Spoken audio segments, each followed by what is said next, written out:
రక్తం దారపోసి మన జాతికి ప్రాణం పోసినటువంటి మహోన్నతమైన వ్యక్తులు దుడ్డు తేళ్ల వంశాలు. ఈ జాతికి దుడ్డు తేళ్ల వంశాలు మన జాతికి వన్నె తెచ్చారు. వాళ్ళు ఎంత ఐక్యత గలవాళ్ళంటే, మన వాళ్ళు అడుక్కునే స్వభావంలో ఉన్న రోజుల్లో, గవర్నమెంట్ ఏమిస్తే అది తీసుకునే రోజుల్లో వాళ్ళు దగ్గర దగ్గర సంవత్సరం 9 నెలలు ఒకే కుండలో అన్నం తిని గవర్నమెంట్ నుంచి నిరాకరించారు. ఏమిచ్చినా నిరాకరించారు. మరో స్వతంత్ర పోరాటం నడిపిన మహావీరులు ఈ రోజున వేదిక మీద ఉన్నారు. మనందరం కూడా వాళ్ళని గౌరవించాలి. ఈ రోజున మంత్రులకి, ముఖ్యమంత్రులకి అందరికీ లోబడుతున్నటువంటి రోజుల్లో, ఎన్టీ రామారావు లాంటి క్రూరమైన వ్యక్తి పరిపాలిస్తున్న రోజుల్లో, మరి కమ్మవారు రాజ్యాహంకారంతో ఊగుతున్న రోజుల్లో, మరి పోలీస్ స్టేషను, మండలాఫీసు అన్నీ వాళ్ళ చేతుల్లో పెట్టుకున్నటువంటి రోజుల్లో, 1985లో చిన్న లుంగీలు కట్టుకొని వచ్చినటువంటి ఈ కుర్రోళ్ళు ఇవాళ ఈ కారంచేడు కాలనీలో ఇవాళ మన చీరాలకే ఒక వన్నె తెచ్చి విద్యలో మరి మహోన్నతమైన దశకెళ్ళి ప్రతి ఇంటికి ఒక ఇంజనీరు, డాక్టర్ని సృష్టించి ఆ రోజున సృష్టించిన కాలనీలో విద్యావృక్షాలు నాటి ప్రపంచానికే వెలుగులు తెచ్చి ఐఏఎస్, ఐఆర్ఎస్ల దాకా వాళ్ళు తీసుకెళ్ళి, మీరు పెట్టిన ఆ రోజు మనం గుప్పుడు బియ్యంతో తీసుకెళ్ళినటువంటి బియ్యం నుండి ఒక మహోజ్వలమైన ఉద్యమాన్ని సృష్టించి నీతికి, వ్యక్తిత్వానికి, నిజాయితీకి, వీరత్వానికి తర్కాణమైన వాళ్ళు ఈ రోజున ఈ పుస్తకాన్ని ఆవిష్కరిస్తున్నారనేది మనందరం కూడా అర్థం చేసుకోవాల్సి ఉంటుంది. రక్తపు చేతులతో వాళ్ళ చేత మనం ఆవిష్కరింపు చేయట్లేదు. పెద్ద పెద్ద వాళ్ళని పిలిచి ఆవిష్కరించి, వాళ్ళు పెద్దోళ్ళుగా పేరే కానీ వాళ్ళు ఎవరు జాతి కోసం త్యాగం చేసిన వాళ్ళు కాదు. మరి దుడ్డు సుందర్రావు, దుడ్డు వంశం, తేళ్ల వంశానికి, తేళ్ల వంశంలో పుట్టిన వీరమ్మ కొడుకో. వీరమ్మ భర్త హాస్పిటల్లో ఉన్నప్పుడు ఎన్టీ రామారావు పళ్ళు తీసుకెళ్తే ఎగ్గరగొట్టి, ఎవడరా నీ పళ్ళు ఎవడికి కావాలరా, నా చనిపోయిన వాళ్ళందరికీ సమాధానం చెప్పురా అని అడిగి వీర వనితకు పుట్టినటువంటి వాడు ఎన్టీ రామారావు. అంతటి వాడు గజగజలాడిపోయి, అమ్మో కారంచేడు కాలనీకి వెళ్తే మళ్ళీ తిరిగి రాము, కత్తులు, ఈటెలు, బాకులు, సోలాలు, తటాలను అందుకొని పొడిచి పడేస్తారు, ముఖ్యమంత్రి కాదు ఎవరినైనా చూడరు, వినరు, కనరు, వీరులు, సూర్యులు అని ఇంటెలిజెన్స్ వాళ్ళు భయపెడితే గజగజ వణికి మళ్ళీ కాలనీకి రాకుండా పారిపోజేసినటువంటి వీరాగ్రగణ్యులు ఈ రోజున మన పుస్తకాన్ని ఆవిష్కరిస్తారు. ఎన్టీ రామారావు పారిపోయాడు. నవకండల భూమండల పరివ్యాప్తమై దశక్షౌహిణి పేరావహిని పరిరక్షితమై శాస్త్ర భయంకరమైన ఈ కురు మహా సామ్రాజ్యానికి సార్వభౌముని నేను అన్నవాడిని తరిమికొట్టిన తేళ్ల వంశ వెంకటస్వామి మన దగ్గర నిలబడి ఉన్నాడు. ఒకసారి లేచి నిలబడమని చెప్పి కోరుతున్నాను. తేళ్ల వంశాన్ని సంఘ పెద్దలు కూడా ఒకసారి నిలబడాలి.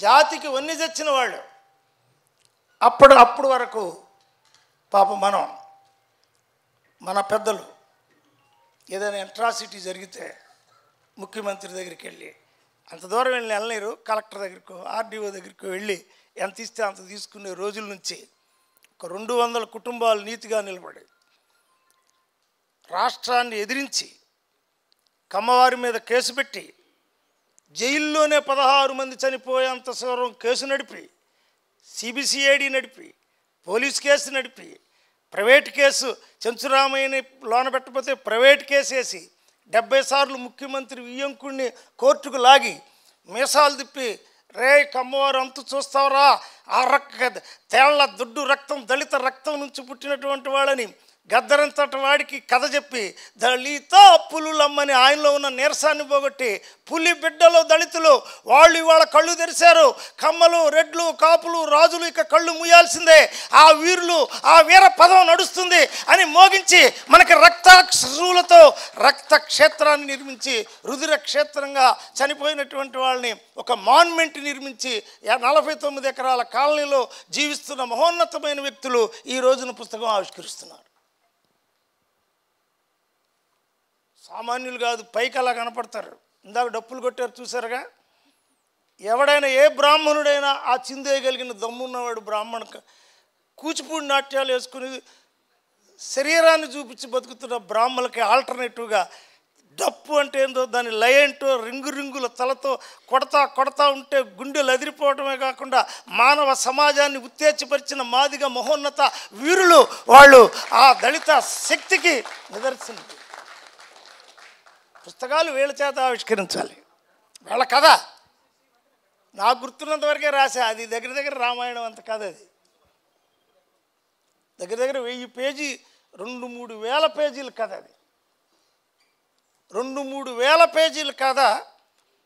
మరి నేను రాయాలంటే ఇప్పుడు ఇది 700 పేజీలు తెస్తున్నాను. అంతకుముందు ఒక 700 తెచ్చాను. ఈ కథలోకి మీరు వెళ్తే రక్తం ఉడుకుద్ది, కళ్ళు చింతనిప్పులు అవుతాయి, బానిసత్వం పోద్ది, మానవత్వం రగులుద్ది. తరతరాల బానిసత్వం ఎందుకు చేసాం అని పిడికిళ్ళు బిగించబడతాయి, తల రింగులు కత్తులవుతాయి, ఇవి విలంబులవుతాయి. మీలో ఒక ఉత్తేజం తాగలిగిన వీరుల కథ. బైబిల్లో ఇజ్రాయేలీల కథ చదివాం. బైబిల్ పట్టుకొని మనం రామాయణాన్ని, భారతాన్ని, భాగవతాన్ని ఎదిరించాం. కానీ ఈ వీరుల కథను మనం చేత్తో పట్టుకుంటే మన కథ ఇది. ఇజ్రాయేలీల కథను చదివి హిందువులను ఎదిరించాం. మన కథతో కమ్మారెడ్డి రాజు రాజ్యాన్ని కూల్చి మన రాజ్యాన్ని నిర్మిస్తామని మహోజ్వలమైన భావ సంచలనం మీలోకి వస్తుంది. ఆ రోజున కారంచేడు ఉద్యమంలో తమిళం నుంచి దళిత తేలుమలై, ఆ రోజున కారంచేడు ఉద్యమంలో ముంబై నుంచి దళిత్ పాంథర్స్, రామ్దాస్ అటాలే ఇవాళ బీజేపీ మంత్రిగా ఉన్నాడు.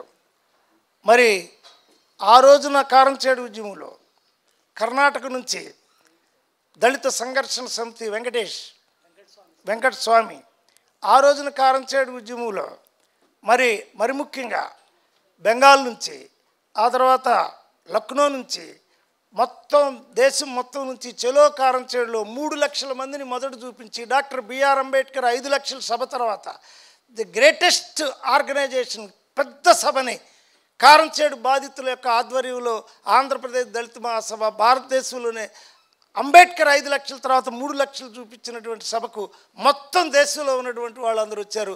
ఒకసారి మనం అందరూ వాళ్ళందరినీ కూడా గుర్తు చేసుకోవాలి. వీరులు. ఎవడ వీరుడు కమ్మవాడిలో ఉన్నాడు చెప్పండి? సింగిల్ పర్సన్ కమ్మవాడు నేను వీరుడు అంటే నేను తీసుకెళ్ళి దండేస్తా.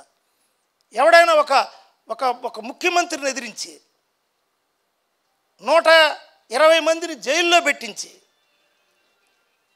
16 మందిని జైల్లోనే చచ్చిపోయేటట్టు చేసి జిల్లా కోర్టులో ఎదిరించి మామూలు ఇలిటరేట్స్ అక్షరం రాని వాళ్ళు జిల్లా కోర్టు నుంచి మళ్ళీ ఏ కోర్టుకు వెళ్ళారు?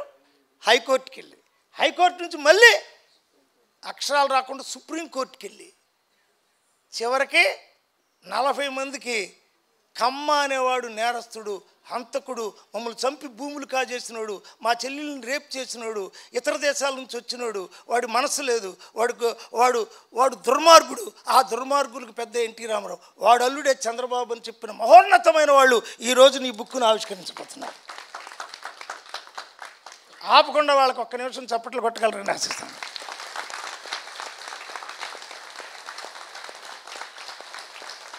నా దృష్టిలో నేను 1.5 సంవత్సరాల వాళ్ళతో ఉన్నాను. భార్యని పిల్లల్ని అందరూ వదిలిపెట్టి వెళ్ళిన తర్వాత 4-5 రోజుల తర్వాత నాకు ఇంటికి రాబుద్ది గల ప్రేమ, అబ్బా ఆ ప్రేమ వాళ్ళది, ఆ సమైక్యత, ఆ ఐక్యత, ప్రేమ, నీతి, వ్యక్తిత్వం చూసి యాస్ ఈ కమ్మోళ్ళు అంతు చూసి వీళ్ళకి ఏదైనా చేసి న్యాయం చేసి అప్పుడే ఇంటికి వెళ్ళాలని 1.5 సంవత్సరాల తర్వాత ఇంటికి వచ్చాను. మధ్యలో 10 సార్లు జైల్లో పెట్టినా మళ్ళీ ఇంటికి వెళ్ళలేదు. దట్స్ మా ఫాదర్ చెప్పాడు, రే వెళ్ళిన పని పూర్తి చేసిరా, వీరుడంటే జయించి రావాలి, లేకపోతే పో ఇసిరి అవతలు పడేస్తావు అన్నాడు.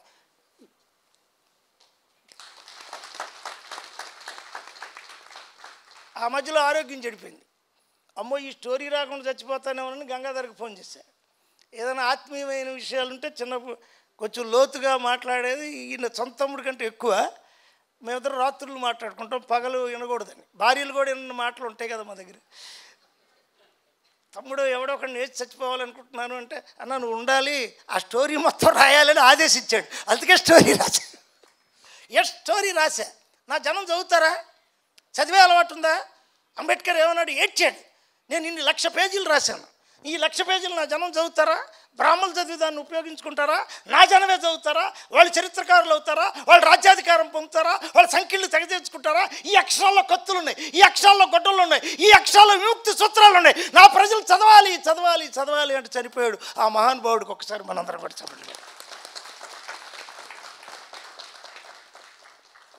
7 లక్షలు పెట్టి బుక్కులు వేసాం, 2 లక్షలు పెట్టి మీటింగ్ పెట్టాం. ఊరి చూస్తున్నారు ఈ పుస్తకం కొనకుండా ఎలా వెళ్ళాలని. 500 ఈ స్టేజ్ మీద వాళ్ళు కూడా చాలామంది కొనరు నాకు తెలుసు. ఇందుకు అంబేద్కర్ చనిపోయే నాటికి 60,000 పుస్తకాలు ఆయన లైబ్రరీ. గాంధీ చనిపోయేటప్పటికి 5 పుస్తకాలే ఉన్నాయి, అందుకే చంపబడ్డాడు.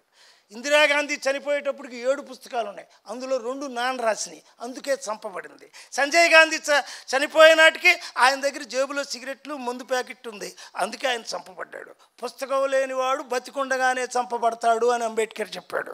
పుస్తకం నిన్ను రక్షిస్తుంది.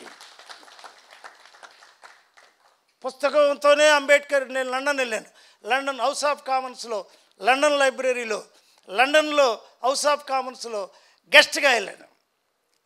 వాళ్ళు మాట్లాడమన్నారు, అంబేద్కర్ మీద మీరు మాట్లాడాలి అన్నారు. యాక్చువల్గా ప్రోగ్రాంలో లేదు, కానీ విపి సింగ్ చెప్పాడంట ఈయన అంబేద్కర్ మీద ఎన్నో పిహెచ్డీలు చేసి ఈయన మాట్లాడారు. నేను ఒకటే చెప్పాను, భారతదేశంలో ఇక్కడ ఈ చివరి నుంచి ఆ చివరి వరకు పుస్తకం పట్టుకున్నవాడు ఒకడు కనపడతాడు. కానీ నేను లండన్ వచ్చి నెల అయింది, చర్చిలు విగ్రహం చూసా, అన్ని విగ్రహాలు చూసా, పుస్తకం పట్టుకున్నవాడు లండన్లో లేడు. మీరు అంబేద్కర్ని తెచ్చుకోండి, మీ సామ్రాజ్యవాద కాంక్ష పోతుంది, పెట్టుబడిదారీ సామ్రాజ్యవాద భావన పోతుంది, మీలో మానవత్వం రగులుతుంది. అంబేద్కర్ యూరోప్కి కూడా అవసరం, అమెరికాకు కూడా అవసరం, లండన్కి కూడా అవసరం. ప్రపంచ మానవుడు, ప్రపంచ మేధావి. ఒకసారి మనం ఆయనకి జోహార్ చెప్పి.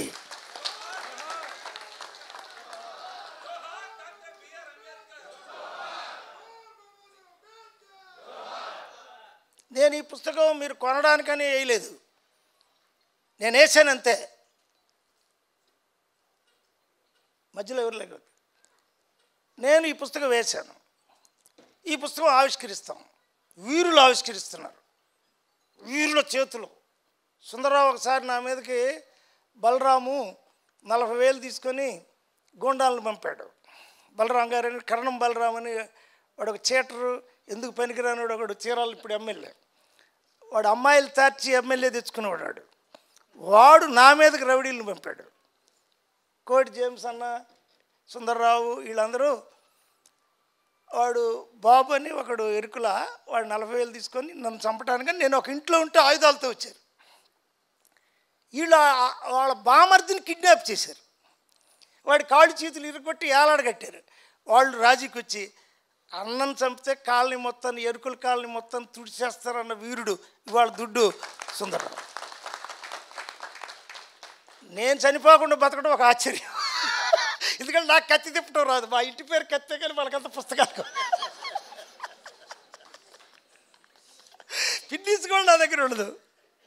ఒకసారి ఎస్పీ అరవిందరావు అరెస్ట్ చేశాడు. సాగర్ అప్పుడు బాడీ గార్డు. సాగర్ అంటే మీకు తెలుసుగా, ఎవరినైనా చనిపోతే నవ్వుతాడు ఆయన, శత్రువు చనిపోతే నవ్వుతాడు. నేను కొద్దిగా దయా కరుణ శత్రువు మీద కూడా ఉన్నవాడిని. చనిపోయినప్పుడు అయ్యో పాప వీడి ఆ పని చేయకుండా ఉంటే చచ్చిపోవాడు కాదు కదా అనుకుంటా. అటువంటి భావాలు కొద్ది చిన్నప్పటి నుంచి బైబిల్ చదవటం వల్ల చెడిపోయామంటారు అందరూ. అయితే ఆ రోజు ఆశ్చర్యం ఏంటంటే, మనకు ఆశ్చర్యకరమైన విషయాలు కొన్ని జరుగుతాయి. అరవిందరావు నన్ను అమరావతి కొండ మీదకి తీసుకెళ్ళాడు, తుపాకీ ఎగరేస్తున్నాడు. నేను మామూలు నవ్వుతున్నా. ఏంటి నేను తుపాకీ ఎగరేస్తున్నా, నువ్వు నవ్వుతున్నావు అన్నాడు. మీనా కూడా పక్కనాడు. అయ్యో నువ్వు నేరస్తుడు కాబోతున్నావు, నేను అమరుణ్ణి కాబోతున్నా, మన నా విగ్రహాలు దేశం వల్ల పడతాయి, అంబేద్కర్ తర్వాత ఏమో మా ప్రజలు మంచోళ్ళు, నువ్వు నేరస్తుడు కాబోతున్నావు, అది నా దిగులు అన్న. శత్రువు మీద దిగులు పడుతున్నాను నేను. నువ్వు నేరస్తుడు, కత్తి పద్మారావు అంత టోని చెప్తే అరవిందరావు ఎంత నేరస్తుడు పాపం. అంటే వాడు డైలమాలో పడే లోపు అమరావతి పోలీస్ స్టేషన్ తగలబడుతుంది. వీళ్ళిద్దరు పరిగెత్తారు, అటు పరిగెత్తారు. ఆ తర్వాత నన్ను కోసూరు పోలీస్ స్టేషన్లో పెట్టారు. అక్కడ పోలీస్ స్టేషన్ మీద దాడి, అక్కడ నుంచి సత్తెనపల్లిలో పెట్టారు, సత్తెనపల్లిలో దాడి, అక్కడ నుంచి తెనాలి తీసుకొచ్చారు. తెనాలి ఐతానగర్ రగిలిపోతుంది. వీడిని ఎక్కడ పెట్టాలో అర్థం కావట్లేదు. వీడిని చంపుదామంటే కమ్మవారు అనే జాతి మొత్తాన్ని తీసేస్తారు. మరి ఎలా అంత డైలమాలో పడ్డారు. లోన పెడితే పోలీస్ స్టేషన్, బయట పెడితే అంత చేసింది. నా ప్రజలు నాకు ఫైటింగ్ రాదు, ధైర్యం ఉంది కానీ ఫైటింగ్ రాదు. నా ప్రజలు నన్ను రక్షించారు, అది స్టోరీ. డైరెక్ట్గా నేను ఎవరిని కొట్టలా. ఎప్పుడో గంగయ్యతో పాటు ఒక ఎస్ఐని సిఐని ఏదో చిన్నప్పుడు మాస్టర్ గారు చెప్పి 2 ఫైట్ చేశాం, కానీ ఎక్కువ గంగయ్య చేసేవాడు. నా పక్కన వచ్చాడా ఆయన, ఎప్పుడు మీటింగ్ అయిపోయేటప్పుడు వస్తాడు. ఇది ఒక బ్యాచ్ తయారైంది. వారియర్స్ నేను చూసిన యుద్ధ వీరులు వీళ్ళంతా. నేను కొంచెం మెతక, చిన్నప్పటి నుంచి కూడా కొంచెం ఇమీడియట్గా శత్రువుని అటాక్ చేసే స్వభావం లేదు. కానీ నాతో ఉన్నవాడు అప్పుడు అరవిందరావు ఉన్నాడు. నీ కారులో ఏమి లేవు, నీ చేతుల్లో ఏమి లేవు, కానీ నీ వెనక కారులన్నీ గండ్రగొడ్డళ్ళు ఉన్నాయి, నీ వెనక కారులన్నీ కత్తులు ఉన్నాయి, నీ వెనక కారులో వాళ్ళంతా వీరులు. వీరత్వాన్ని నేర్పిన వాడిని అరెస్ట్ చేయాలా, వీరులను అరెస్ట్ చేయాలన్నాడు. నన్నే అరెస్ట్ చేయాలన్నా. నన్ను 10 సార్లు అరెస్ట్ చేసినా నేను ఒక్కడి పేరు చెప్పలా. సెంట్రల్ జైల్లో పెట్టినా నేను ఒక్కడి పేరు చెప్పలా. అన్నిసార్లు నేనే A1, నేనే A100, ఎవరిని నేను ఇరికించలే. నా ప్రజలను రక్షించాను. కనీసం కోటి జేమ్స్ పేరన్నా చెప్పమన్నా, నో, ఆయన ప్రార్థనకి వెళ్ళే భక్తుడు, ఆయనే ఉంది, నేను చెప్తే చేస్తాడు. బస్సులు ఒక 24 తగలబడ్డాయి, నేనే తగలబెట్టా. రైళ్ళు ఆపారు, నేనే చేశా. ఊరు తగలబెట్టారు, నేనే చేశా. అన్ని సెంట్రల్ జైల్లో మొత్తం ఎస్ఐలు సిఐలు కూర్చొని ఎవడు చేస్తాడు, నేనే చేశా. నువ్వెట చేస్తావా? ఎంత సున్నితమైన లీడర్ అంటే చేయిస్తాడు, చేయడు. ఒక యుద్ధం జరిగింది కమ్మవారితో మనకి. వాళ్ళు ఎప్పుడు పిరికోళ్లే. భార్యనే రక్షించుకోలేనాడు, నువ్వు రాజ్యాన్ని రక్షిస్తావని ఎన్టీ రామారావు అన్నా, నన్ను జైల్లో పెట్టాడు. నీ తలకాయ కోట కొమ్మకు కడతానన్నా, జైల్లో పెట్టారు. తలకాయ కోట కొమ్మకి ఎలా కడతావు అని కృష్ణారావు వచ్చి అడిగాడు. ఐజీ, కోట కొమ్మకి ఎలాగ కడతావు అని అడిగాడు. ఆల్రెడీ కట్టేశానన్న. ఏంటి? అన్పాపులర్ చేశా. వాడి జాతిని అన్పాపులర్ చేస్తా, నిర్మూలన చేస్తా, నా జాతిని రక్షిస్తా, నా జాతిని వీరులను చేస్తా, నా జాతిని వాడి రాజ్యాన్ని కూల్చే శక్తిని చేస్తా, నా రాజ్యాన్ని నిర్మిస్తా. నేను కాదు, నాలో ఉంది అంబేద్కర్. నేను లేను. నేను అప్పటికే కుల నిర్మూలన చదివా, ఎనిగిలేషన్ ఆఫ్ కాస్ట్ థియరీ చదివా, మనుషులకు మనుషులే పుడతారు అని చదివా. అది నమ్మా. నేను చుండు నాయక్ అమ్మాయిని చేసుకున్నా, మా తమ్ముడికి మున్నూరు కాపు అమ్మాయిని చేశా, మా రెండో తమ్ముడికి పద్మశాలి అమ్మాయిని చేశా, మా పెద్ద అబ్బాయి కమ్మూరు అమ్మాయిని చేసుకున్నాడు. ఆ తర్వాత అమ్మాయి పిళ్ళాయిలు తమిళనాడు అమ్మాయిని తిరుచి అమ్మాయిని చేసుకున్నారు. అందరికీ పిల్లలు పుట్టారు, అందరూ మామూలుగానే ఉన్నారు. వాళ్ళకి పిల్లలు పుడుతున్నారు, వాళ్ళు మామూలుగానే ఉన్నారు. అంటే మనిషికి మనిషే పుడతాడు, కులానికి పుట్టరు. There is no caste. కమ్మవారికి ఇంకొక రహస్యం కూడా చెప్పా. మీరు ఆంధ్రులు కాదు, ఆంధ్రదేశానికి ఎత్తొచ్చిన వాళ్ళు. మీరు ఎక్కడ చెప్పండి? ఆంధ్రులైన మాలా మాదిగా అన్ని జిల్లాల్లో ఉన్నారు. మీరు ఎక్కడ? 3 జిల్లాల్లో ఉన్నారు. ఎందుకు 3 జిల్లాల్లోనే ఉన్నారు? రాజులు క్షత్రియులు ఆంధ్రులు కాదు, వాళ్ళు ఎత్తొచ్చిన వాళ్ళు. మీరు 3 జిల్లాల్లోనే ఎందుకున్నారు? రెడ్లు 11 జిల్లాల్లోనే ఎందుకున్నారు? ఏ రాష్ట్రంలోనూ మీరు ఎందుకు లేరు? మేము అన్ని రాష్ట్రాల్లో పేర్లు మారుపుతూ ఉన్నాం. మహర్లు, మాంగులు, పరయాలు, అట్లా మేము ఉన్నాం. మరి మీరు ఎందుకు లేరు అని నేను చెప్పా. ఆ దెబ్బతో ఇక్కడ కమ్మ అనేదానికి ఉత్తరమైన అర్థం. ఉత్తరం అంటే మీరు దళారులు, మీరు ఇతరులకు ఉత్తరాలు మోసి భూములు సంపాదించారు, కలెక్టర్లు కాళ్ళు పట్టుకొని భూములు సంపాదించారు, కలెక్టర్లకు లోబడి భూములు సంపాదించారు, మా భూముల్ని గట్టులు జరిపి దొంగిలిచ్చారు. అందుకు మీరు దుండగులు, మేము నీతివంతులం. ఎక్కడ ఒక ఎకరం భూమి మాలమాదిగలు ఆక్రమించిన ఒక్క ఉదాహరణ మీరు చెప్పగలరా? నీతివంతులకు పుట్టిన వాడిని నేను, మా జనమంతా నీతివంతులు. ఒక్కసారి నీతివంతులకు అందరికీ జిందాబాద్ కొట్టండి. దళితులు